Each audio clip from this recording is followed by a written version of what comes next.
OK, ce matin, on va parler de repos. Le repos de Dieu. Il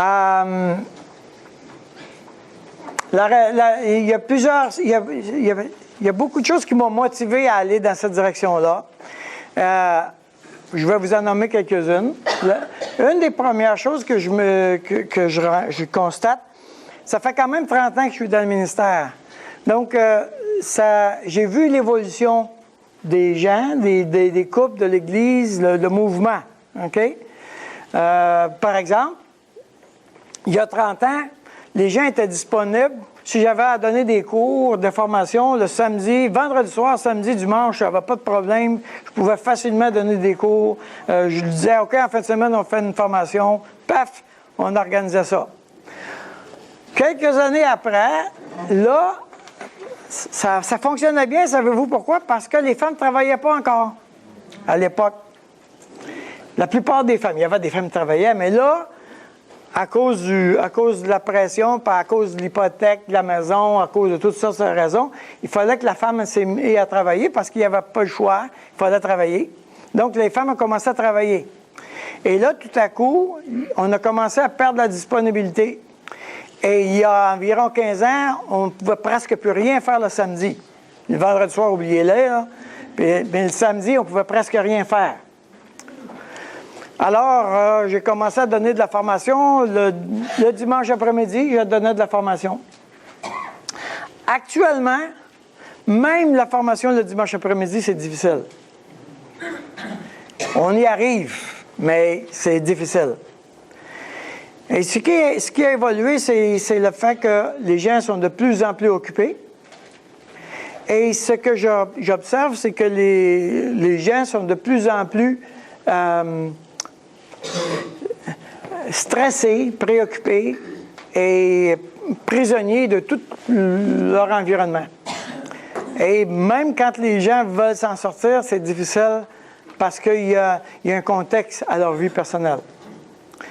Et donc, tout à coup, on se retrouve avec de moins en moins de gens qui ont à l'intérieur d'eux un sentiment de repos. Et même les gens qui ne sont pas très occupés, même qui vont dire qu'ils s'ennuient, ils vont aussi dire qu'à l'intérieur de eux, ils ne se sentent pas en repos. Ils se sentent stressés, anxieux, etc. Donc, tout à coup, on se retrouve avec des gens, pas de l'Église, bien sûr, mais les gens autour de nous. On se retrouve avec une société vraiment sans repos, qui soupire après le repos. On va le dire de toutes sortes de manières, mais au bout de la ligne, là, on parle de repos. On parle de se sentir en repos. Est-ce que je suis bien placé pour parler de repos?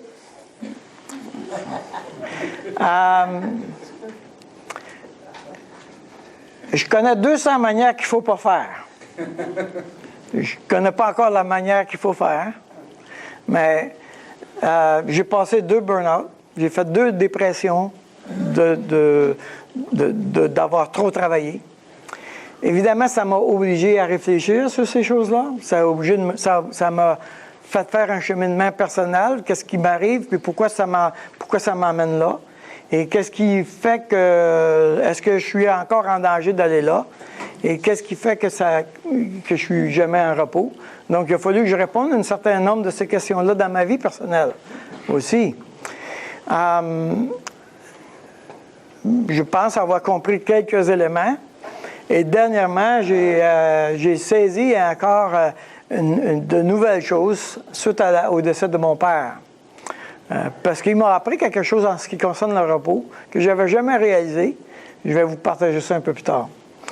Donc, le repos est un sujet vraiment majeur. On se bat pour manger et pour vivre.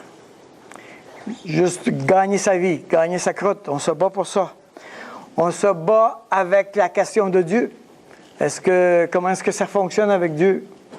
On se bat avec les relations avec les autres, particulièrement avec son mari, sa femme. avec ses frères, ses sœurs. Il y a combien d'entre nous qui ont perdu des relations avec leurs frères et leurs sœurs à cause des conflits? Et on se bat continuellement avec des luttes avec notre âme. Donc, il y a toute une série de conflits, toute une série de batailles, toute une série de places où on investit énormément d'efforts on perd le repos. Je dirais qu'au départ, on pourrait dire, mettre en deux grandes lignes, que de Genèse chapitre 3, surprise, nous disent quelque chose de majeur en ce qui concerne la perte du repos. Ça dit que Dieu dit à la femme, j'augmenterai la souffrance de tes grossesses, tu enfanteras avec douleur et tes désirs se porteront vers ton mari, mais il dominera sur toi. Et à l'homme, puisque tu as écouté la voix de ta femme et que tu as mangé de l'arbre au sujet duquel je t'avais donné cet ordre, tu n'en mangeras point, le sol sera maudit à cause de toi, c'est à force de peine que tu en tireras la nourriture tous les jours de ta vie. Donc, il y a deux grands axes.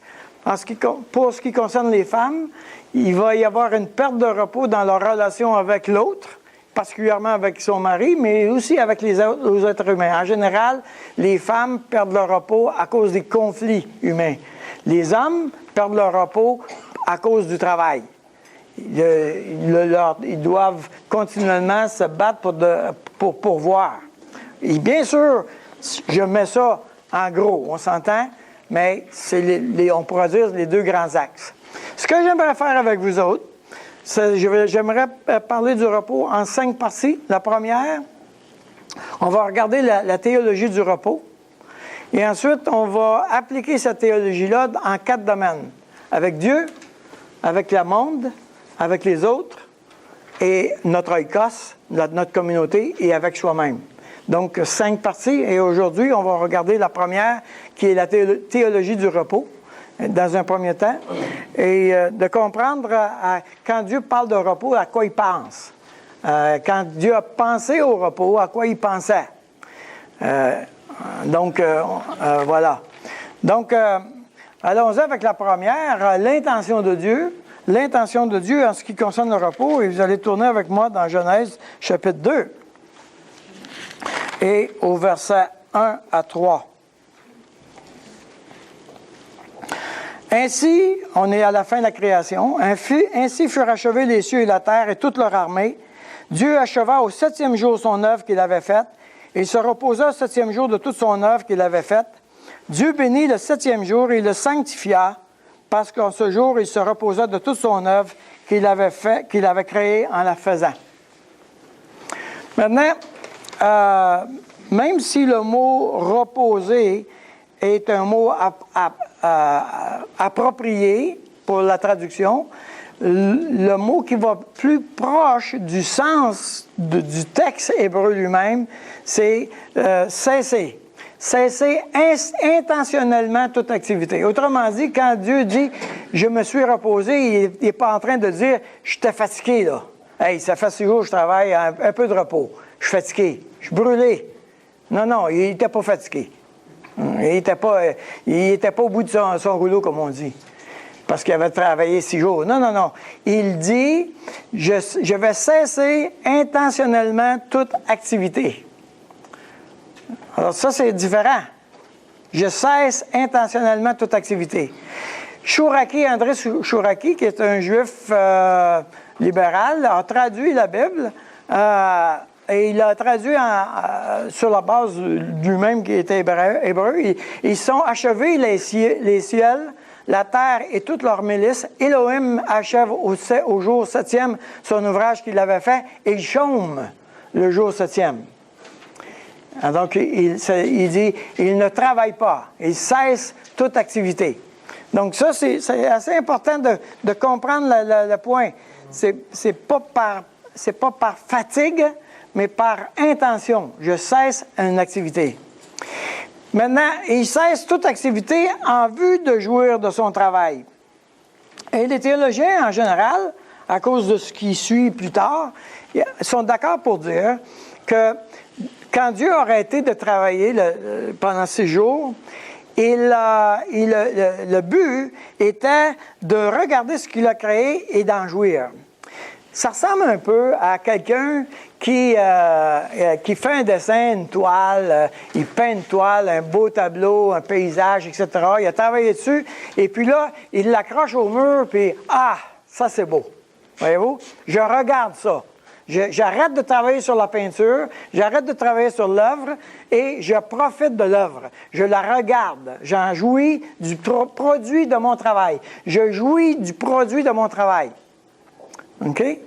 Donc, c'est cette idée que j'arrête en cours de route, à quelque part, et là, je regarde qu'est-ce qui a été produit, et j'en jouis. C'est intéressant, pour les plus vieux, vous allez vous en souvenir de ça. Moi, j'ai grandi que le dimanche, OK, tu t'habilles propre, belles chaussures, beau linge, etc. Ça, c'est dimanche. On ne travaille pas le dimanche, mais on se met beau. Mais ce qui est en arrière, c'était pas ça en arrière au niveau de la théologie, mais ça reste quand même que ce que ça dit, c'est ceci. J'ai produit toute la semaine pour arriver à atteindre un certain fruit. Voyez qu'est-ce que j'ai réussi à m'offrir avec le produit de mon travail et comment est-ce que je peux jouir d'un bon repas, de beaux habits, de beaux linges. Je jouis du produit de mon travail. Vous me suivez? Oui. Donc, il y a cette idée que j'arrête une fois dans la semaine et là, je goûte à ça. Autrement dit, il y a une différence entre je travaille continuellement à survivre puis ça n'arrête jamais. Il y a une place où j'arrête pour dire « Hey, j'ai fait ça, c'est bon. OK? J'ai fait ce tableau-là, c'est beau. J'ai réussi à accomplir ça, c'est bon. » Et donc, la semaine, elle devrait aussi être réfléchie que ça va culminer à un temps de jouissance de son travail. C'est-à-dire que j'ai travaillé toute la semaine et là, j'ai eu ma paye, je tombe en fin de semaine, je dois un temps de repos et j'ai le temps, je peux jouir, j'ai assez d'argent pour aller me payer un cinéma ou un restaurant. Voilà, je jouis du produit de mon travail. Voyez-vous? Et je contemple ce qui a été produit. Et Dieu est en train de faire ça. Dieu a travaillé 6 jours, il a regardé ça, puis il a dit « Wow, ça c'est bon, regarde-moi ça. » Les plantes poussent toutes seules, les animaux ils mangent ensemble, ils se nourrissent tout seuls. Ça fonctionne, le système fonctionne. Et regarde l'homme et la femme, ça fonctionne. Jusqu'à Genèse 2, ça fonctionne. et c'est bon, c'est bon. Et il jouit de ça. OK? Maintenant, il faut voir comment Dieu nous a créés. Si Dieu a fait ça, comment Dieu nous a créés. Et là, il faut aller dans Genèse chapitre 1, verset 26. Puis Dieu dit, faisons l'homme à notre image, selon notre ressemblance, et qu'il domine sur les poissons de la mer, sur les oiseaux du ciel, sur le bétail, sur toute la terre et sur tous les reptiles qui rampent sur la terre. Dieu créa l'homme à son image, il le créa à l'image de Dieu, il créa l'homme et la femme. Dieu les bénit et Dieu leur dit, soyez féconds, multipliez et remplissez la terre, et assujettissez-la et dominez sur les poissons de la mer, sur les oiseaux du ciel et sur tout animal qui se meut sur la terre. Alors là maintenant, Dieu dit, je vous crée à mon image, à ma ressemblance. Je suis en train de refléter, dans Genèse 2, évidemment, 1 et 2, je suis, quand tu me regardes comme être humain, tu vois à quoi ça ressemble Dieu. Parce que moi, je regarde Dieu, l'homme regarde Dieu, puis il imite Dieu.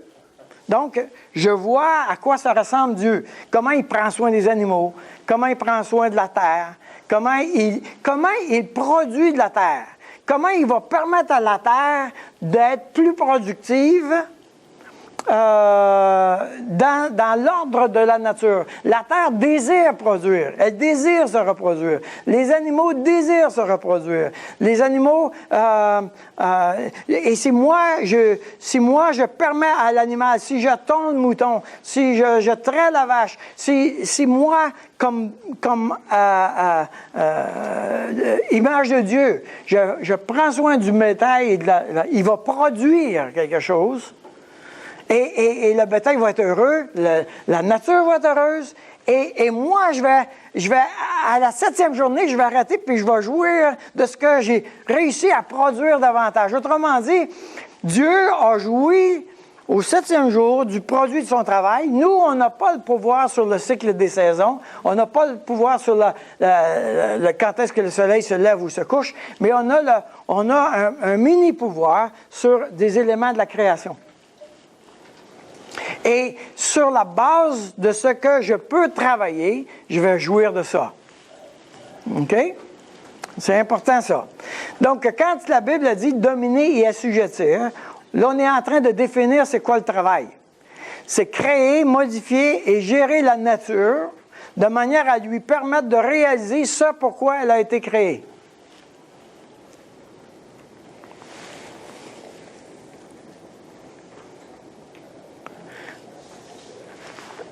Si on devait poser la question, OK, l'homme,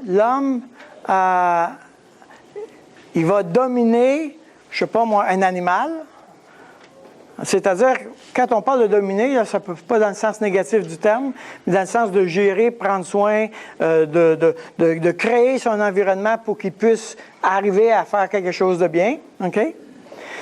Alors, si moi, comme être humain, je suis en train de me poser la question, comment cet animal-là va réaliser son plein potentiel pour lequel il a été créé? Vous me suivez? OK? Ça, c'est bien. Mais Dieu a fait la même chose avec nous. Dieu se posait la question, comment l'être humain va produire le plein potentiel pour lequel il a été créé?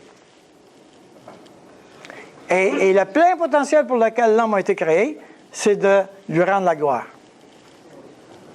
OK? Donc, Dieu va permettre... Dieu, quand il a fini, au 7e journée, il regarde l'homme faire, et puis l'homme lui rend la gloire. Il dit à Dieu, « Wow! Tu as fait de quoi d'incroyable! C'est donc bien beau, cette nature-là! C'est magnifique, les étoiles du ciel! C'est magnifique, l'eau! Wow! L'eau! » Puis là, Ève a dit à Adam, « Va te laver. »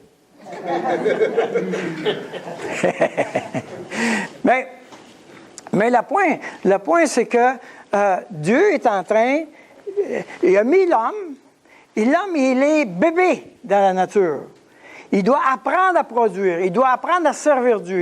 Il est un nouveau-né, il est néophyte. Et pendant un temps, il va apprendre de plus en plus qui il est par rapport à Dieu et comment il peut le glorifier toujours de plus en plus. Autrement dit, ça va toujours aller de progrès en progrès et il va toujours être de plus en plus en train de lui rendre la gloire. On est dans Genèse 2, là. N'oubliez pas ça. Ça va bien, notre affaire.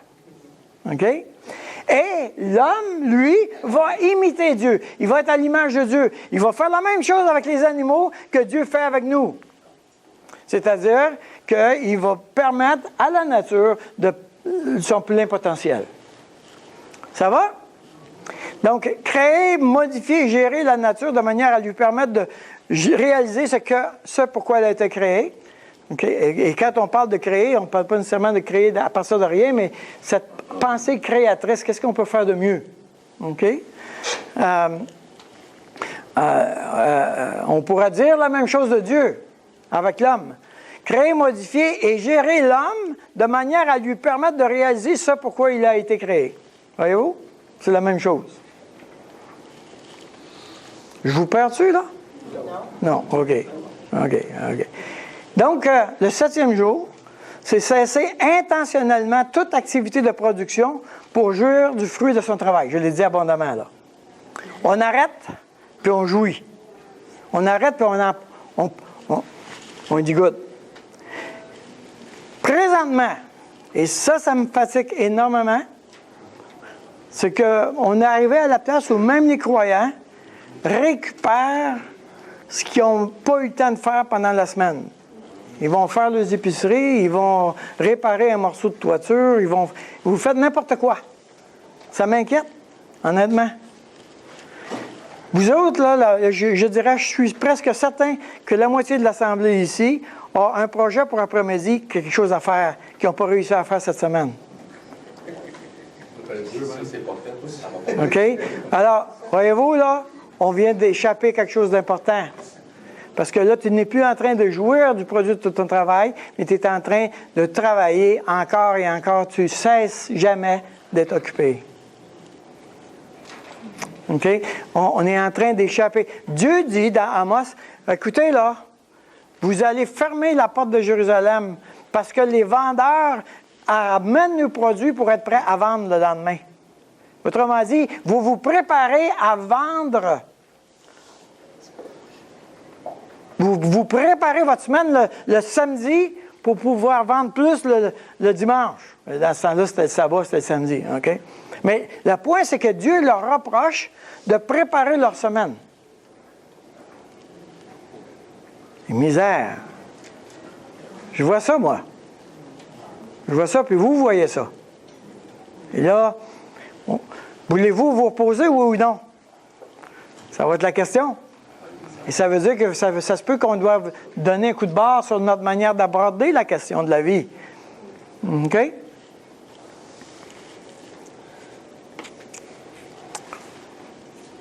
Donc ça, c'est l'intention fondamentale.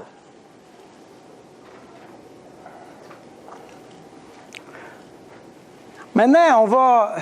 dans la Bible, là, très souvent, en fait tout le temps, il y a le concept fondamental qui est établi, puis ensuite Dieu rajoute des morceaux jusqu'à la fin. Il y a des morceaux qui se rajoutent, mais le premier morceau, il ne se perd jamais. Il s'ajoute des morceaux. C'est ça qu'on va faire, nous autres aussi. On va rajouter des morceaux à la notion de repos originale. OK? Mais ça va toujours la même chose fondamentalement.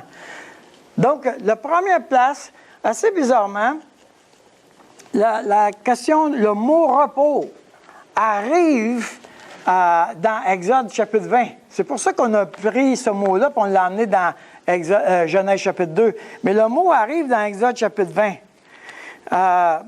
Tournez avec moi dans Exode chapitre 20.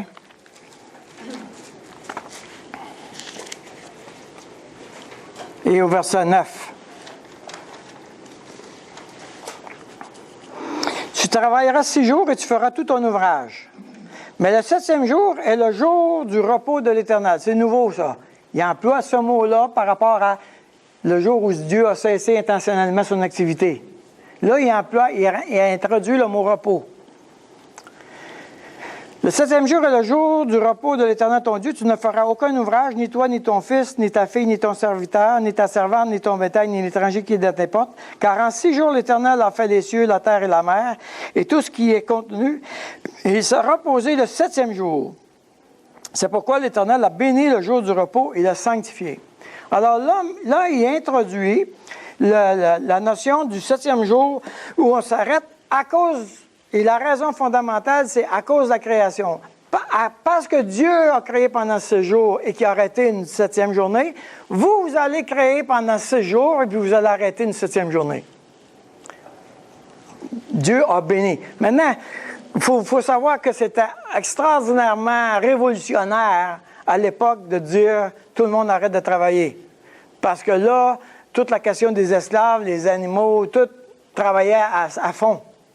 Mais là, tout à coup, on disait, tout le monde arrête, même les esclaves, de travailler. Et ça, c'était incroyablement révolutionnaire. On a introduit la notion de sabbat. Assez intéressant aujourd'hui, il n'y a plus de sabbat. Ça n'existe plus le sabbat. On parle du jour de Dieu, le jour du Seigneur, mais le dimanche, pour les croyants, n'a pas remplacé le jour du sabbat. On va voir un peu plus tard en théologie que le sabbat a été accompli en Jésus-Christ. Maintenant, le seul groupe qui doit observer le sabbat, c'est les Hébreux. Et je ne veux pas trop m'embarquer dans cette affaire-là, c'est très compliqué, mais juste pour dire que la notion de sabbat demeure pour les Hébreux, mais il n'existe plus pour les croyants, parce que nous sommes entrés dans le repos de Dieu. OK? Enfin, ça c'est très rapide, là, mais le deuxième élément, c'est dans Deutéronome chapitre 5. Deutéronome chapitre 5 qui introduit une nouvelle affaire qui est vraiment majeure, parce que là, il rajoute un sens au sabbat, au 7e jour. Deutéronome chapitre 5 et au verset 12. Observe le jour du repos pour le sanctifier comme l'Éternel ton Dieu te l'a ordonné. Tu travailleras 6 jours et tu feras tout ton ouvrage. Mais le 7e jour est le jour du repos de l'Éternel ton Dieu. Tu ne feras aucun ouvrage, ni toi, ni ton fils, ni ta fille, ni ton serviteur, ni ta servante, ni ton bœuf, ni ton âne, ni aucune de tes bêtes, ni l'étranger qui est dans tes portes, afin que ton serviteur et ta servante se reposent comme toi. Tu te souviendras que tu as été esclave au pays d'Égypte, et que l'Éternel ton Dieu t'en a fait sortir à main forte et à bras étendus. C'est pourquoi l'Éternel ton Dieu t'a ordonné d'observer le jour du repos. Et voyez-vous, verset 15, il introduit, tu as été esclave au pays d'Égypte, et maintenant, tu vas te souvenir, au 7e jour, que Dieu t'a délivré de ton esclavage. Donc, maintenant, on a l'élément de repos par rapport à la création, et ce qu'on produit, et maintenant, on a l'élément de repos de ce que Dieu m'a libéré de l'esclavage. Le troisième, le pays. Donc maintenant, Dieu nous promet à Israël un pays de repos, dans Deutéronome chapitre 12.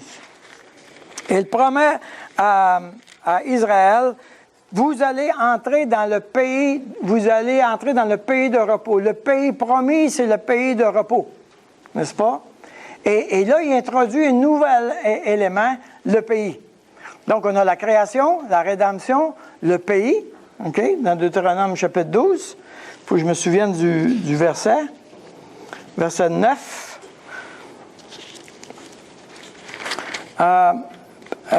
Verset 8. Vous n'agirez donc pas comme nous le faisons maintenant ici, où chacun fait ce qui lui semble bon, parce que vous n'êtes point encore arrivés dans le lieu de repos et dans l'héritage que l'Éternel, votre Dieu, vous donne. Et là, il est en train de parler du pays promis. Vous n'êtes pas encore entrés dans votre lieu de repos. Vous n'êtes pas encore entrés dans le pays promis. Donc, le pays est un lieu de repos. Et enfin, le quatrième, là, on introduit maintenant un nouvel élément, la vie éternelle, qui est un élément de repos. Tournez avec moi dans Hébreux chapitre 4.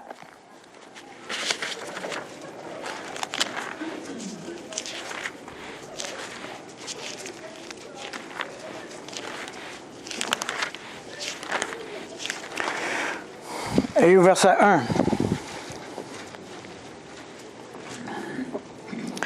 Et là, il parle aux Hébreux qui ont une tendance à résister à la parole de Dieu, à ne pas obéir à la parole de Dieu. Et là, il fait des avertissements.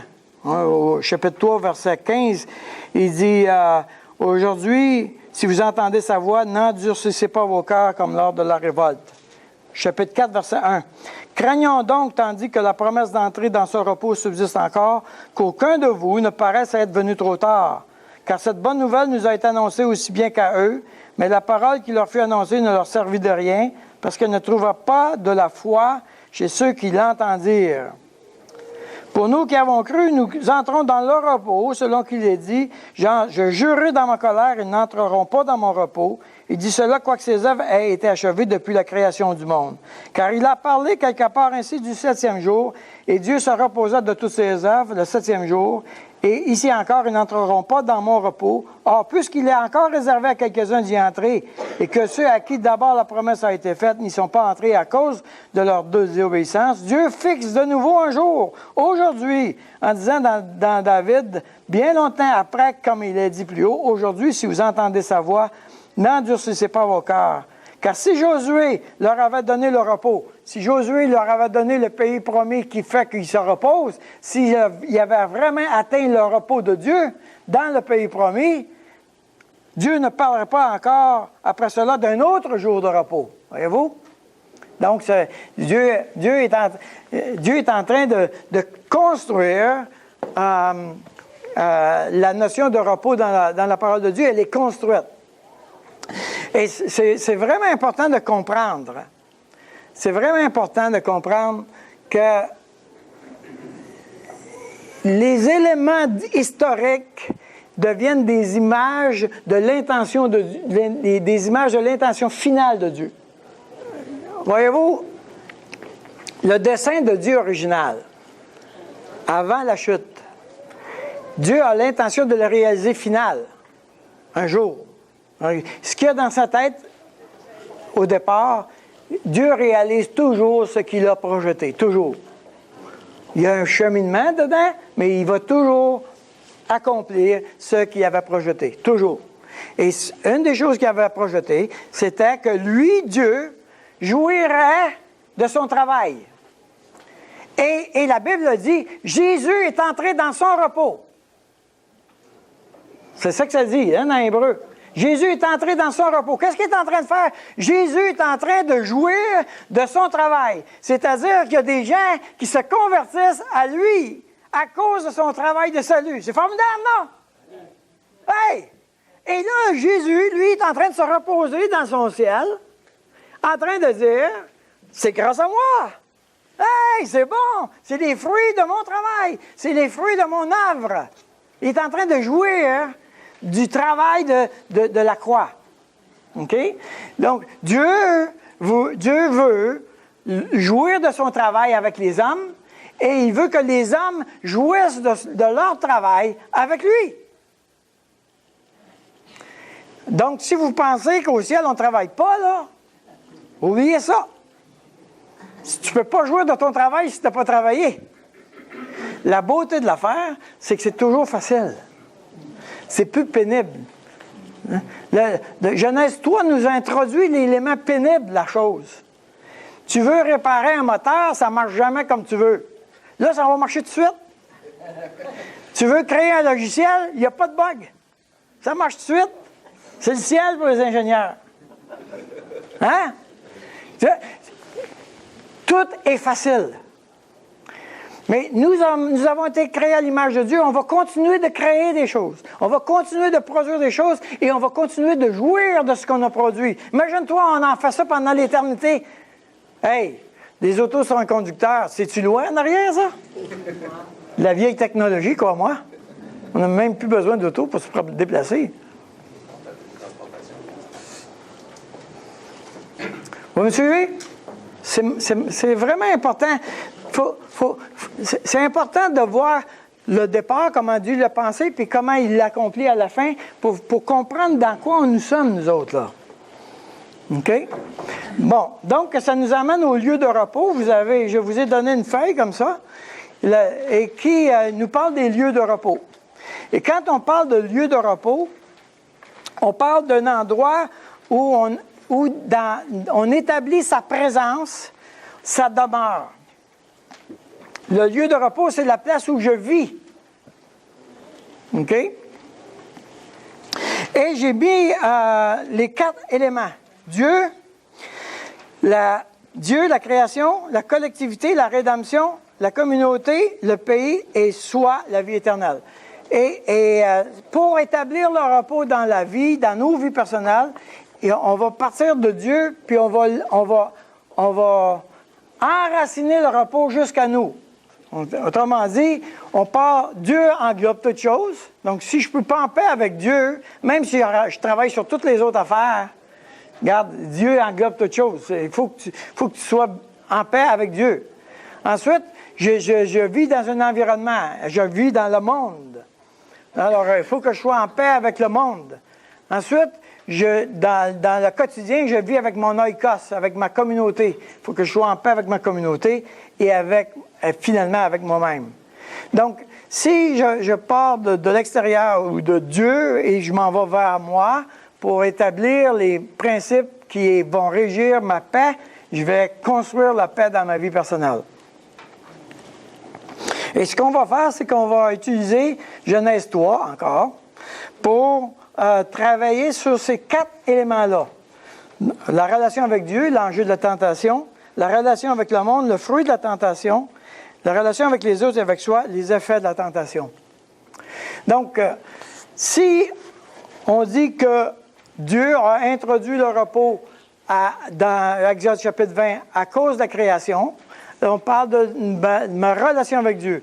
Si on dit que Dieu a introduit, il a éliminé l'esclavage pour donner la rédemption au peuple hébreu, et on est en train de parler de la relation avec le monde. Si Dieu a donné un pays de repos, il est en train de dire, moi, dans l'univers où je vis, Dieu veut me donner le repos. Et enfin, la vie éternelle, c'est-à-dire ma relation avec moi-même.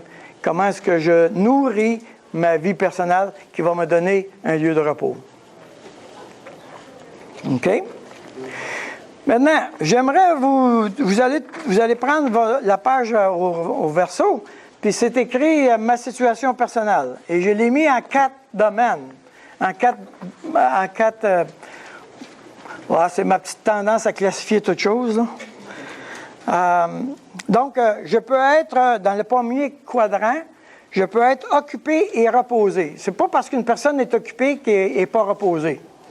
Et j'appelle ça le mot hédonisme. En général, c'est négatif, l'hédonisme, mais j'ai introduit la même notion que John Piper, l'hédonisme chrétien, c'est-à-dire de jouir de l'œuvre de Dieu et de produire dans l'œuvre de Dieu. Je peux être occupé et ne pas être reposé. Alors, je suis dans l'activisme. Je peux ne pas être occupé et être reposé. Et là, j'ai introduit la notion de la nonchalance. Ce n'est pas le repos tel que je l'ai défini, mais je laisse aller. Une espèce de nonchalance, c'est une personne qui est opportuniste. Elle profite des autres. Et je peux ne pas être occupé et ne pas être reposé. Et là, je suis dans une position de pessimisme. OK? Et j'ai donné les définitions des 2 mots, le mot « occupé », créer, modifier, gérer son environnement d'une manière constructive et productive comme Dieu le ferait. Autrement dit, moi, comme représentant, je fais ce que Dieu ferait. C'est ça, être occupé. Alors, on ne parle pas d'être occupé dans le sens qu'il me manque du temps, j'ai trop de travail dans mes mains, etc. Ça, c'est être, je vais dire, affairé. Là, je parle d'être occupé. Dieu a prévu qu'on travaille. Il a dit dominer et assujettir la terre. Il n'a pas pensé qu'on ne ferait rien. Dieu a prévu que je vais me réaliser dans le travail, donc c'est normal de travailler. Ce qui n'est pas normal, c'est d'avoir de la misère à travailler. Le sol va produire des épines. Vous allez travailler à la sueur de votre front. Nous savons intérieurement, il y a comme quelque chose d'intuitif qui sait que le travail pourrait être plus facile. Alors, je sais ça. Donc, dans quelle situation es-tu? OK? La plupart d'entre nous, OK, nous sommes dans occuper et ne pas être reposés. On est dans l'activisme. On travaille fort, on essaye de s'en sortir, on essaye de mettre du pain sur la table, on essaye d'arriver et joindre mettre par les 2 bouts. Comment on dit ça, là? Brûler la chandelle. Ouais. Alors, brûler la chandelle par les 2 bouts, mais quand joindre les 2 bouts, là. Okay. On est là. OK. Maintenant, regardez bien quelque chose qui est vraiment intéressant. Vraiment intéressant. Moi, ça m'excite bien gros. En tout cas, c'est moi, là.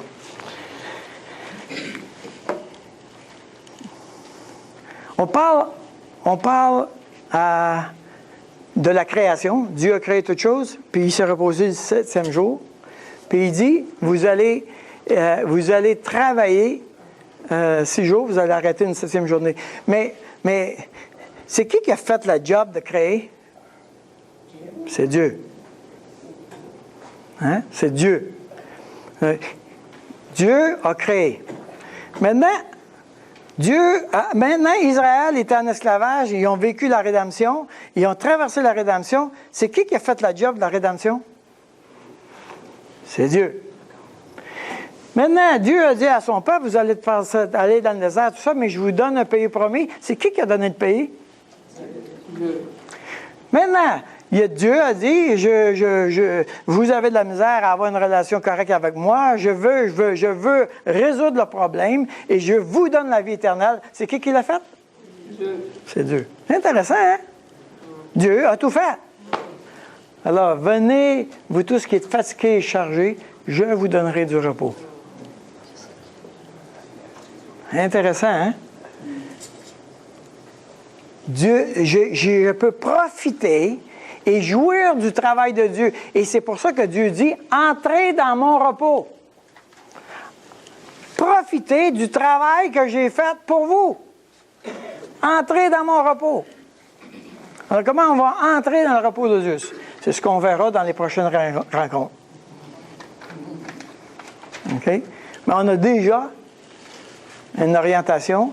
On a déjà la pensée, comment ça vient en lien avec la parole de Dieu. Venez à moi, vous tous qui êtes fatigués et chargés, je vous donnerai du repos. Alors, on va répondre à la question, venez à moi, qu'est-ce qu'on fait pour venir à lui? Qu'est-ce qu'on fait? C'est quoi être fatigué et chargé? Et comment ça marche quand il nous donne du repos? On va répondre à toutes ces questions-là. Et donc, au niveau de Dieu, au niveau du monde, là, on parle du travail, au niveau de notre ICOS, notre communauté, et au niveau de soi. Donc, 4 éléments, 4 niveaux où il faut introduire le repos de Dieu. Comprenons-nous bien, on n'a pas été glorifié encore. Fait que le repos parfait, il n'existe pas. Hein? Tu n'as pas personne de zen, là, actuellement. On est en train de se battre avec la malédiction du péché. Mais il y a une manière de quand même commencer à jouir du repos de Dieu. Ça va?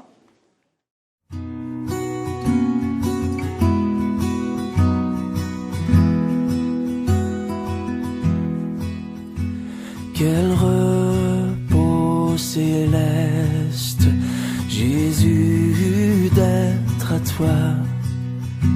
à toi pour la mort et la vie.